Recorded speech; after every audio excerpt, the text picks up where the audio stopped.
Acidity, বুক জ্বালা, gas সকাল সন্ধ্যা যে কোনো সময়ই বিরক্ত করতে পারে।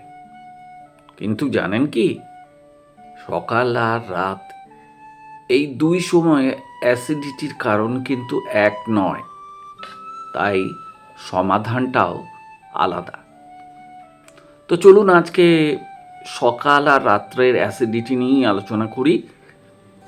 ন্যাচারাল হোমিওপ্যাথিক সলিউশনসে আপনাদের সকলকে স্বাগত জানাই এবং মন দিয়ে ভিডিওটা দেখবেন, কেননা এই ভিডিওতে সকালের অ্যাসিডিটি এবং রাত্রের অ্যাসিডিটি নিয়ে আলোচনা করা হয়েছে এবং তার সাথে যোগ করা হয়েছে কিছু সহজ সরল টিপস এবং কয়েকটি হোমিওপ্যাথি ওষুধ, যেগুলো সাধারণত ডাক্তারবাবুরা ব্যবহার করে থাকেন।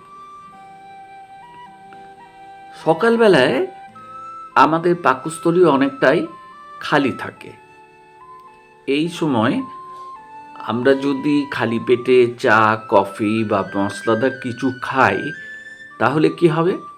অ্যাসিড যাবে হঠাৎ করে বেড়ে, তাহলে টক ঢেকুর উঠবে, হালকা বমি ভাবও হতে পারে, আর বুকের মাঝখানে দেখবেন একটা জ্বালা জ্বালা ভাব রয়েছে। তো সকালের সহজ উপায় কি? এই যে জ্বালা, এর হাত থেকে যদি আপনি বাঁচতে চান, তাহলে ঘুম থেকে উঠে একটু গরম জল খাবেন। তাহলে কি হবে, এই যে পাকস্থলীর লাইনারটা আছে, এটা অনেকটা শান্ত হবে, অ্যাসিড কমে যাবে। খালি পেটে একদম চা বা কফি কিন্তু খাবেন না, এতে আপনার যে অ্যাসিড উৎপাদন সেটা বেড়ে যাবে। হালকা ব্রেকফাস্ট করুন, ওটস খান, কলা খান, বা যেটা হাতের কাছে পাওয়া যায় সহজ পাচ্য, যেটা পেটকে ঠান্ডা রাখে, সেরকম খাবার খুঁজে বার করুন। এবারে জানাই যে সকালে সাধারণত কোন কোন হোমিওপ্যাথি ওষুধগুলোকে ব্যবহার করা হয়। আপনারা নিশ্চয়ই জানেন যে হোমিওপ্যাথি ওষুধ ব্যক্তিগত উপসর্গ অনুযায়ী দেয়া উচিত, এবং এটাই হচ্ছে আসল হোমিওপ্যাথির পরিচয়। তো সকালে হোমিওপ্যাথি যে ওষুধগুলো নির্বাচন করা হয়েছে, তার মধ্যে আছে নেট্রামফস বা নেট্রামফসপরিকাম 6X। টক ঢেকুর উঠলে, খাবার পর অম্বল হলে, একটা যদি ভার ভাব থাকে, তাহলে এটি অত্যন্ত কার্যকরী। এগুলো ট্যাবলেট ফর্মে পাওয়া যায়, চুষে খেতে হয়। 4টে ট্যাবলেট চুষে আপনি খেয়ে নেবেন। নেট্রামফস আবার পোটেন্সিতেও পাওয়া যায়, কারণ আপনি 30ও নিতে পারেন, তবে সেটা নির্ভর করছে ডাক্তারবাবু কীভাবে দেবেন সেটার ওপর। এর পরের ওষুধটি হলো আইরিস ভার্সিক্যালার। এটাও 30 শক্তি ওষুধ। সকালবেলায় যদি আপনার গলা দিয়ে উঠে আসে, যাকে বলে রিফ্লাক্স, সেটা যদি হয়, বমি ভাব থাকে, বুক জ্বালা থাকে, টক জল যদি উঠে আসে, তাহলে খুব ভালো কাজ করে এই আইরিস ভার্সিক্যালার। এরপরে আপনি আমাকে প্রশ্ন করতেই পারেন যে রাত্রে অ্যাসিডিটি কেন বেশি হয়। দেখুন, রাত্রে আমাদের খাবার হজম হতে সময় লাগে, আর আমরা খাওয়া শেষ করেই যদি শুয়ে পড়ি, তাহলে কি হয়? অ্যাসিড সহজেই ওপরে উঠে আসে। তাই শোয়া মাত্র বুক জ্বালা, গলা জ্বালা, টক জল মুখ দিয়ে উঠে আসা, এই সমস্ত লক্ষণ দেখা দেয় এবং আমাদের ঘুমের যায় 12টা বেজে। সহজ উপায় যেটা, সেটা হচ্ছে ঘুমের 2-3 ঘন্টা আগে অন্তত ডিনার করুন। ভাজা মশলা দেয়া খাবার, টক জাতীয় খাবার একেবারে ছোঁবেন না। খাওয়ার পর নির্দিষ্ট করে 10টা মিনিট হাতে নিয়ে হাঁটবেন, আর শোবেন বালিশ একটু উঁচু করে।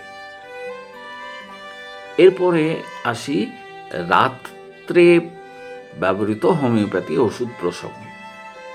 রাত্রে কোন কোন ওষুধ কাজে লাগে? রোবিনিয়া 30। শোয়া মাত্র যদি বুক জ্বালা শুরু হয়ে যায়, যদি আপনার টক রিফ্লাক্স হয়, মানে উঠে আসে জলটা, রাতেই উপসর্গ বাড়ে, এরকম ওষুধের মধ্যে রোবিনিয়া 30 হচ্ছে সব থেকে ভালো।